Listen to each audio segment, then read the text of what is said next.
लग ये रहा है कि आने वाले दिन जो हैं, जो रीसेंट टाइम्स की मैं बात कर रही हूँ, वो इमरान खान के लिए अच्छे होंगे, क्योंकि कुछ ठंडी हवाओं के झोंके जो हैं वो आने शुरू हुए हैं। इमरान खान साहब को, पाकिस्तान तहरीक इंसाफ को जी 9 मई वाले वाक़यात के अंदर रिलीफ मिलता हुआ हमें दिखाई दे रहा है। अभी तक खैर जेल से तो बाहर नहीं आएंगे, लेकिन जो जो रिलीफ मिला है, भाई खबरें हैं तो मैंने कभी मैं आपको रिपोर्ट कर दूँ, और ये जो खबरें आती हैं ना, यही हमें बताती हैं कि आने वाले दिन के क्या आसार होंगे। अब पहले आप खबरें सुन लें, फिर मैं आपको बताती हूँ कि ऐसा क्यों हो रहा है। ये इन्फॉर्मेशन नहीं है, ये मेरी राय है। खबर तो खैर इन्फॉर्मेशन है 100%।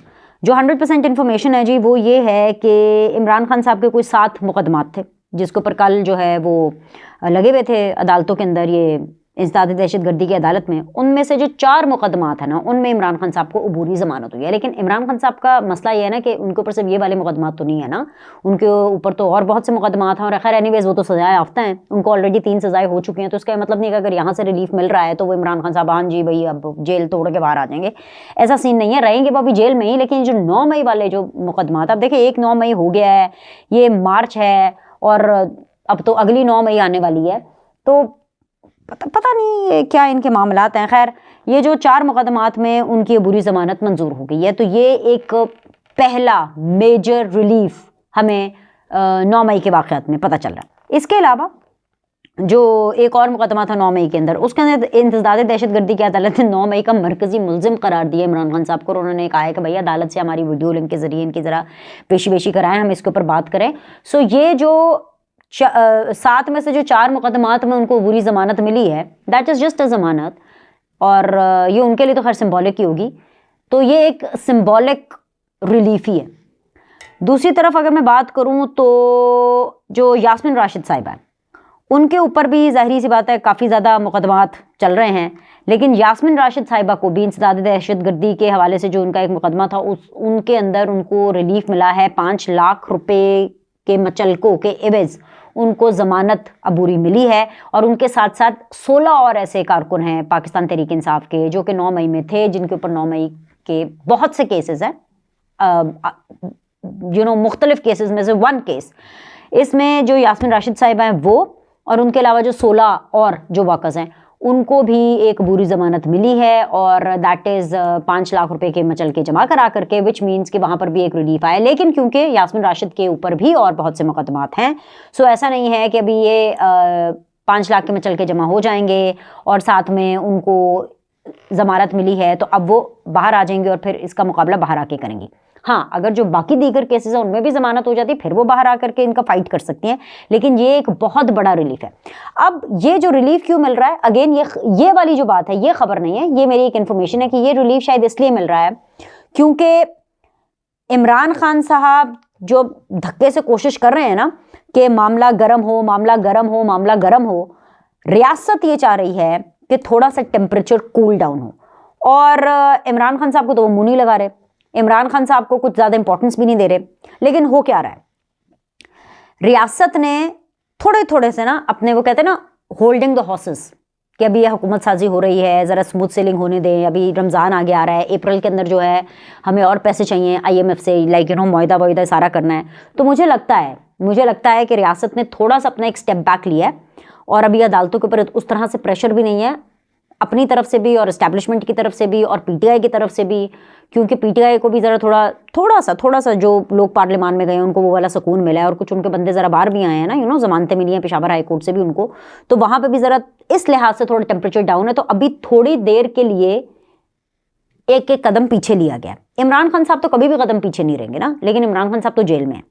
ये मैं क्यों कह रही हूँ, ये क्यों मैं आपको एनालिसिस दे रही हूँ, ये मेरी क्यों राय बनी है, ये इसलिए भी बनी है क्योंकि इमरान खान साहब ने अपने कुछ ऐसे लोग हैं जिनसे बहुत नाराज़गी का इजहार किया है। एक तो उनमें से ये रऊफ़ हसन है कि जी इन्होंने IMF को ख़त नहीं सही लिखा, जो मैंने डिक्टेट कराया था वो वाला ख़त नहीं है, तो वे काटा फेर दो इसके ऊपर। वो बड़े उससे, ये कौन सा ख़त है, तुमने होम्योपैथिक किस्म का ख़त लिख दिया, ये तो कोई गरजदार ख़त होना चाहिए था, ये कैसा ख़त लिख दिया, इस ख़त से तो कुछ भी नहीं होगा। And this also reminds me कि कल यानी जुमेरात को जो मैंने शो किया था अपना न्यूज़ वन के ऊपर, वहाँ पर पाकिस्तान तहरीक इंसाफ को रिप्रेजेंट कर रहे थे शौकत यूसुफजई साहब। और ये मेरा पूरा शो एक्सटेंसिवली IMF के हवाले से था, जो कि इमरान खान साहब ने IMF के ऊपर खत लिखा कि भाई वो अपनी हरकतों से बाज ही नहीं आ रहे, साइफर के अंदर ऑलरेडी सजाए याफ्ता है, फिर भी IMF को ये इस तरह की चिट्ठियाँ लिख रहे हैं और रियासत मुखालिफ और पाकिस्तान मुखालिफ जो है वो काम कर रहे हैं। तो इसके ऊपर उनका था कि ये जो खत लिखा है क्या लिख दिया है, ऐसा तो कुछ भी नहीं है। ये बीनिश मैं आपको बता रहा हूँ, ये शौकत यूसुफजई साहब ने कहा बीनिश मैं आपको बता रहा हूँ कि IMF ने पैसे थोड़ी ना रोकने, उसने मुआहिदा थोड़ी ना खत्म करना है।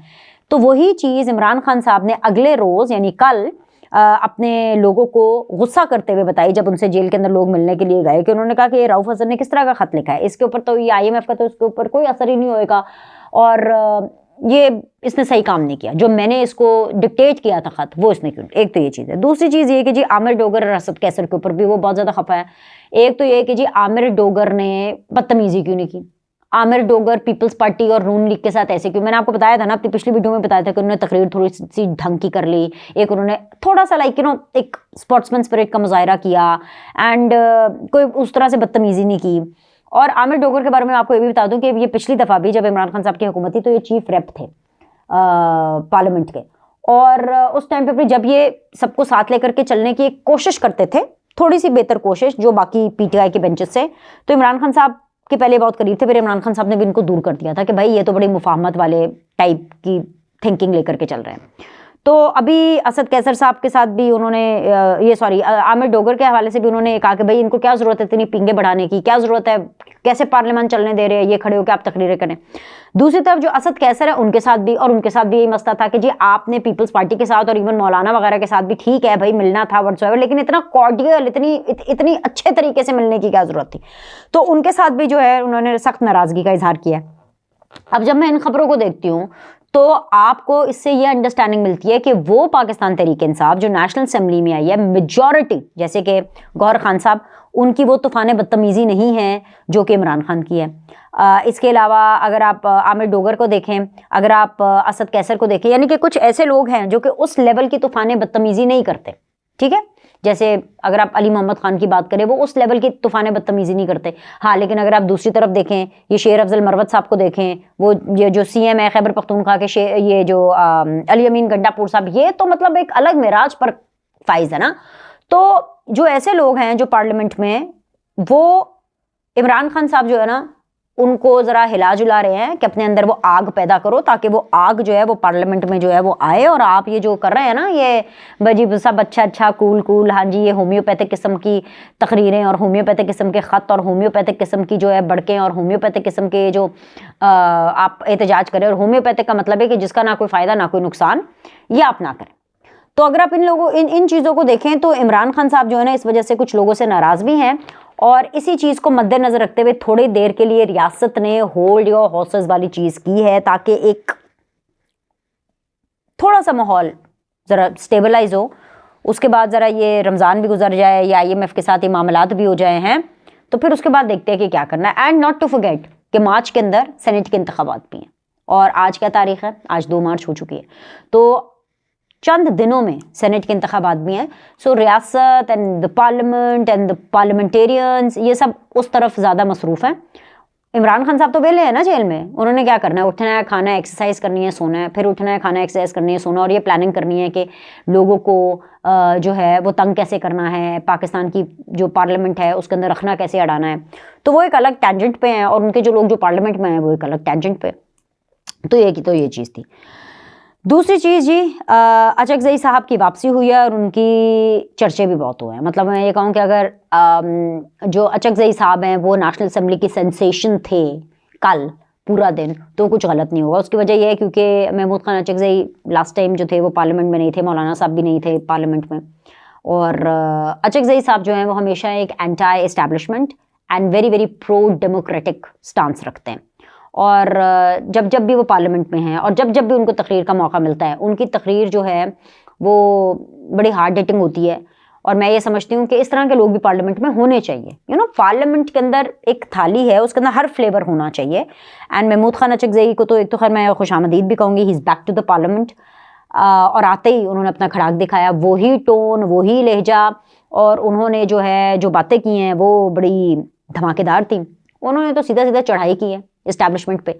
उन्होंने कहा कि जी इस्टेब्लिशमेंट आइन से खिलवाड़ करती है, ये हमेशा खेलती है आइन के साथ, और जो बिकता है वो वफादार होता है, जो ख़रीदने वाला होता है वो भी वफादार होता है, और जो ये काम नहीं करता वो जो है वो गद्दार होता है। खैर उनकी तकरीर के जवाब में अता तारर साहब की पहली तकरीर थी, और अता तारर ने जो है रगड़ा तो सुन्नी इत्तेहाद वालों को भी लगाया, तो उन्होंने महमूद खान अचकज़ई साहब की भी मजम्मत की कि भाई मैं इस तकरीर की मजम्मत करता हूँ कि आप हमारे इदारों के ख़िलाफ़ ऐसे बात कर रहे हैं, ये है वो है। बात उनकी पूरी गलत भी नहीं थी और पूरी सही भी नहीं थी, लेकिन एक चीज़ उनकी ठीक थी कि एक चार्टर ऑफ डेमोक्रेसी तमाम पॉलिटिशियंस के हवाले से होना चाहिए, क्योंकि अगर बार बार क्या होता है, पीपल्स पार्टी और नून लीग में एक चार्टर ऑफ डेमोक्रेसी हो गया, ठीक है, वो जैसे तैसे करके ज़्यादा हुआ उस पर अमल, कम हुआ, थोड़ा हुआ, जैसे भी उसके ऊपर थोड़ा बहुत कहीं ना कहीं अमल होता हुआ दिखाई दिया।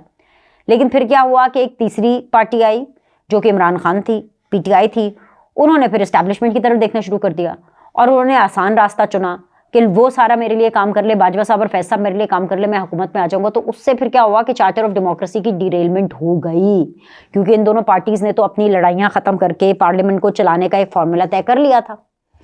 और तो ये जो अचकज़ई साहब भी कह रहे हैं ना कि एक, खैर उन्होंने तो ये कहा कि भाई हमें हम सबको ये अहद करना चाहिए, वादा करना चाहिए कि अब ऐसा नहीं है, तो उसकी आई थिंक सो एक सोल्यूशन ये हो सकता है कि एक तमाम पॉलिटिकल पार्टीज, अब सुन्नी इत्तेहाद काउंसिल का पीटीआई का तो मसला है कि वो बैठने ही नहीं वाले, मतलब उनको बिठाना इतना मुश्किल है, like you know they are those spoiled nasty brats जो कि इस एजेंडा पर हैं कि भाई ये अमन, सुकून, शांति, तहम्मुल, मिजाज, ये होता क्या है, यू नो।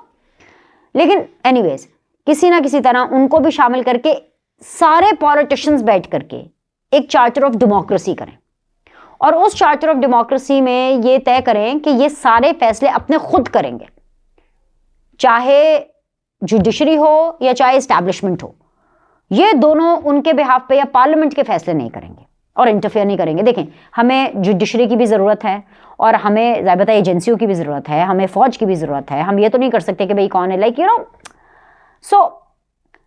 लेकिन अभी जो मौजूदा सूरत हाल है, मैं आप लोग को अब ये सच बताने लगी हूँ और ये इंफॉर्मेशन की बेस पर बताने लगी हूँ। ये वो बात है जो कि सियासतदान अपने मुंह से कहते हैं, ये वो बात है जो शहबाज शरीफ साहब अपने मुंह से कहते हैं, ये वो बात है जो कि अभी कल देखें आप, शहबाज शरीफ साहब जो है वो प्राइम मिनिस्टर मुंतखब हो जाएंगे फॉर द सेकेंड टाइम, तो वो अपने मुंह से कहते हैं और ओपनली कहते हैं, ऐसे नहीं कि कान में फुसफुसा के, वो सबके पास कहते हैं कि भाई सिविलियन स्पेस नहीं है, ये स्पेस चली गई, पार्लियामेंट बहुत कमजोर है, पार्लियामेंट को अगर मजबूत करना है तो ये अब ओवरनाइट नहीं होगी, ये 5 साल के दौर में भी नहीं होगी, अब बहुत टाइम लगेगा पार्लियामेंट को बहुत मजबूत होने के लिए।